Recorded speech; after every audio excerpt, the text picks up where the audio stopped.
সুপ্রিয় দর্শক মণ্ডলী, আসসালামু আলাইকুম। দেশে এবং দেশের বাহিরে যে যেখান থেকে শুনছেন, আশা করি ভালো আছেন, সুস্থ আছেন, নিরাপদে আছেন। আমি অ্যাডভোকেট মোহাম্মদ বেলায়েত হোসেন। আমার আইন বিষয়ক চ্যানেল লিগ্যাল নলেজে আপনাদের সবাইকে জানাই সুস্বাগত। ভিউয়ার্স, লিগ্যাল নলেজ বেসিক্যালি একটি অলাভজনক আইনি সেবা প্রদানকারী চ্যানেল। এই চ্যানেলের মূল মিশন এবং ভিশন হলো আইনি পরামর্শ সাধারণ মানুষের কাছে পৌঁছে দেওয়া। ভিউয়ার্স, লিগ্যাল নলেজের ধারাবাহিক আলোচনায় আজকে যে টপিকটি নিয়ে আলোচনা করব তা আপনাদের জন্য খুবই ইনফরমেটিভ হতে চলেছে। সো ভিডিওটি স্কিপ না করে সম্পূর্ণটি দেখার জন্য রিকোয়েস্ট করছি চ্যানেলে যারা নতুন, চ্যানেলটি লাইক, শেয়ার, কমেন্টস এবং সাবস্ক্রাইব করে পাশে থাকা বেল আইকনটি প্রেস করে দিন, যাতে পরবর্তী ভিডিওর নোটিফিকেশনটি খুব সহজেই পেয়ে যান।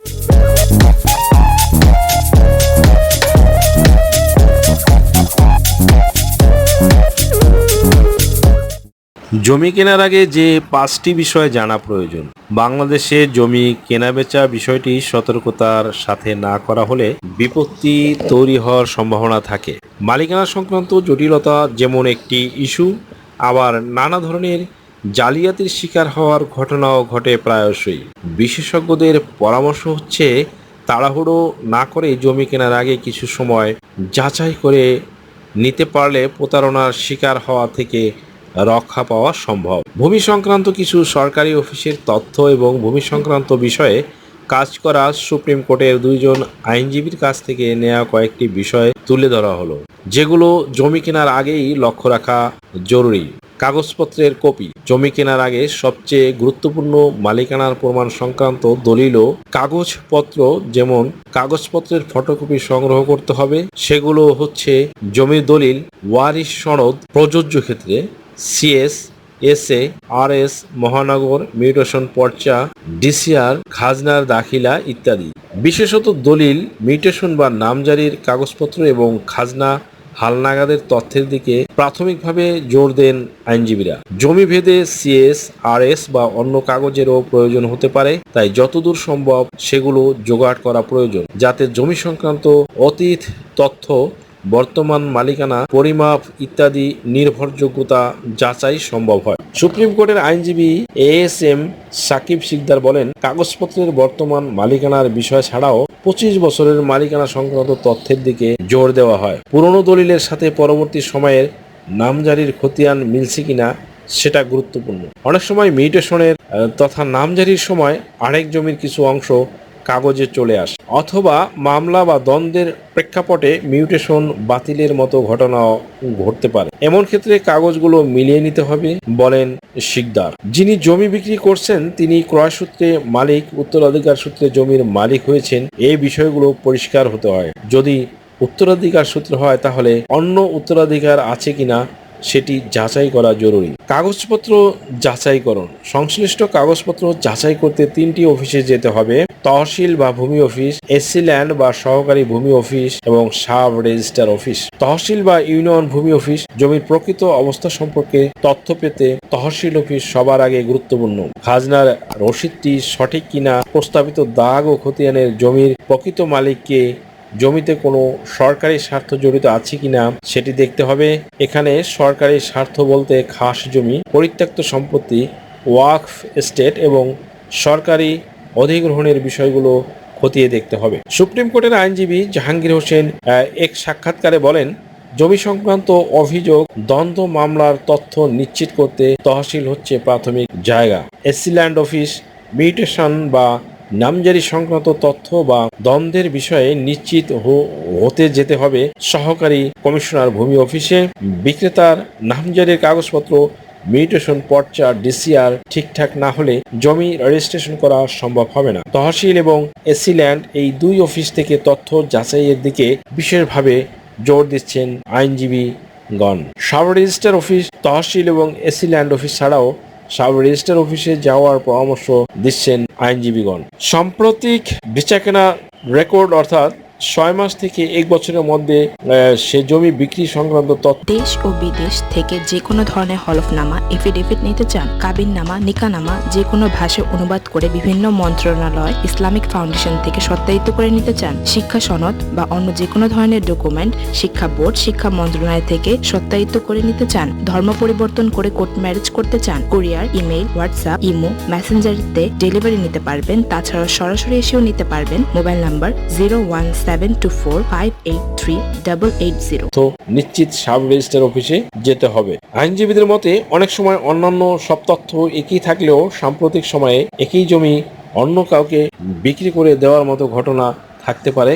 সেজন্য সাব রেজিস্ট্রার অফিসে তথ্য নিশ্চিত করার কথা উল্লেখ করেন আইনজীবীগণ। সরেজমির অবস্থা, কাগজপত্রের তথ্য পাওয়ার পর জমি কিনতে সরেজমিনে গিয়ে দেখার ব্যাপারে জোর দিচ্ছেন আইনজীবীগণ। এতে করে জমিটি কেমন, সেখানে কোনো ডোবা বা পুকুর আছে কিনা, আর রাস্তার অবস্থান কি, এই বিষয়গুলো সম্পর্কে ধারণা তৈরি হয়। এছাড়া সেই জমি সরকার অধিগ্রহণ করেছে কিনা বা জায়গা যেমন কাগজে উল্লেখ রয়েছে তার থেকে কম বেশি আছে কিনা সেসব বিষয়ে ধারণা পাওয়া সম্ভব। এছাড়া এলাকাবাসীর সাথে আলোচনা করাটাও একটি গুরুত্বপূর্ণ দিক। তবে অনেক ক্ষেত্রেই ভূমিদস্যুরা সংশ্লিষ্ট জমির আশেপাশে থাকতে পারে, যারা সব ঠিক আছে এমন ধারণা দিতে পারে বলে বলছেন হোসেন। জায়গাটি একাধিকবার ভিজিট করার পরামর্শ দিচ্ছেন তিনি, কারণ তার মাঠ পর্যায়ের অভিজ্ঞতায়ও 10 জন মানুষ হলে একজন অন্তত থাকে যিনি গোপনে হলেও সঠিক তথ্য দিয়ে সাহায্য করেন। এছাড়া সম্ভব হলে ভূমি অফিসের ম্যাপ সংগ্রহ করে সে অনুযায়ী জমির উল্লেখিত দাগ মিলিয়ে নিতে পারলেও ভালো হয়। পরামর্শ গ্রহণ, জমির কাগজপত্র ও সরেজমিন যাচাই দুটোর ক্ষেত্রেই অভিজ্ঞ ব্যক্তিদের সাথে পরামর্শ করার ব্যাপারে জোর দেন আইনজীবীগণ বলেন, জায়গা জমি ক্রয়ের আগে বেশিরভাগ মানুষ আইনজীবীদের সাথে পরামর্শ করে না। আইনজীবীদের পরামর্শ না নিলেও জমি সংক্রান্ত ভালো জ্ঞান আছে এমন ব্যক্তিদের কাছ থেকে পরামর্শ নেওয়া যেতে পারে। আরো কিছু সতর্কতা অবলম্বন করতে হবে।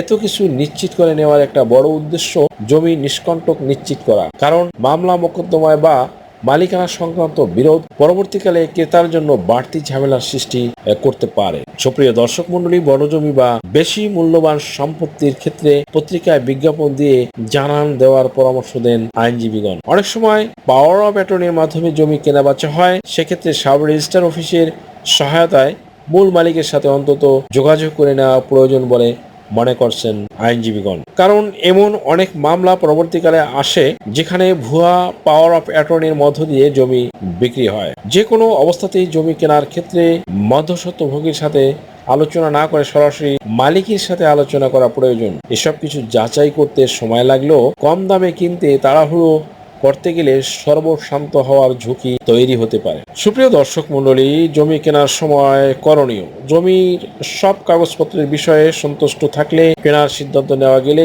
সাব রেজিস্ট্রার অফিসে গিয়ে দলিল প্রস্তুত করতে হবে। দলিল লেখার সময় অনেক ক্ষেত্রে ভুল হয়, তাই দলিল চূড়ান্ত করার আগে ড্রাফটে যা যা বলা হয়েছে সেসব তথ্য সঠিকভাবে এসেছে কিনা সেগুলো যাচাই করে নেওয়ার কথা বলছেন আইনজীবীগণ। সব ঠিক করে দলিল চূড়ান্ত হলে এর পরপরেই মিউটেশন বা নামজারির জন্য আবেদন করতে হবে। এখন নামজারির বিষয়টি অনলাইনে করে নেওয়া সম্ভব। এর বাইরে আর্থিক লেনদেনের ক্ষেত্রে রসিদ নেওয়ার এবং সাক্ষী রাখার এবং যতটা সম্ভব চেক বা ব্যাংকের মাধ্যমে টাকা পয়সার লেনদেন করার পরামর্শ দিচ্ছে বিভিন্ন ভূমি অফিস থেকে। আরো কিছু বিষয় নিশ্চিত করার কথা বলা হয়েছে জাতীয় তথ্য বাতায়নে।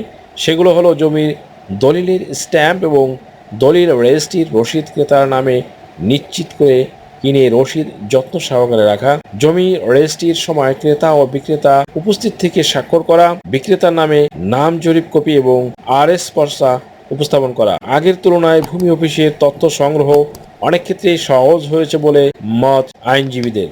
নতুন আইন ও জরিপের মধ্য দিয়ে বিষয়গুলো আরো পরিষ্কার হওয়ার ধারণা দিচ্ছেন আইনজীবীগণ। যেমন আগে জমির দখল একটি বড় সমস্যা হিসেবে দেখা হতো, এজন্য কেউ জমি কিনলে সেই সাথে দখল নিশ্চিত করাটাও গুরুত্বপূর্ণ হিসেবে দেখা হতো। কিন্তু নতুন আইনে দখলকে বাদ দিয়ে দলিলে নজর দেওয়ার দখল সংক্রান্ত সমস্যার দ্রুত সমাধান সম্ভব হবে বলে মনে করছেন আইনজীবীগণ। দেশ ও বিদেশ থেকে যে কোনো ধরনের হলফনামা এফিডেভিট নিতে চান, কাবিননামা, নিকানামা যে কোনো ভাষায় অনুবাদ করে বিভিন্ন মন্ত্রণালয়, ইসলামিক ফাউন্ডেশন থেকে সত্যায়িত করে নিতে চান, শিক্ষা সনদ বা অন্য যে কোনো ধরনের ডকুমেন্ট শিক্ষা বোর্ড, শিক্ষা মন্ত্রণালয় থেকে সত্যায়িত করে নিতে চান, ধর্ম পরিবর্তন করে কোর্ট ম্যারেজ করতে চান, কুরিয়ার, ইমেইল, হোয়াটসঅ্যাপ, ইমো, মেসেঞ্জারিতে ডেলিভারি নিতে পারবেন। তাছাড়াও সরাসরি এসেও নিতে পারবেন। Mobile number 01724583880। আশা করি ভিডিওটি থেকে সামান্যতম হলেও উপকৃত হয়েছেন। যদি ভিডিওটি আপনাদের ভালো লাগে তাহলে রিকোয়েস্ট করব চ্যানেলটি লাইক, শেয়ার, কমেন্টস এবং সাবস্ক্রাইব করে পাশে থাকা বেল আইকনটি প্রেস করে দিন, যাতে পরবর্তী ভিডিওর নোটিফিকেশনটি খুব সহজেই পেয়ে যান। সো আজকের মতো এখানেই শেষ করছি। দেখা হবে অন্য কোনো দিন, অন্য কোনো ভিডিওতে, অন্য কোনো আইনি কন্টেন্ট নিয়ে। সে পর্যন্ত সকলে ভালো থাকুন, সুস্থ থাকুন। আবারও সবাইকে ধন্যবাদ জানিয়ে এখানেই শেষ করছি। আল্লাহ হাফেজ।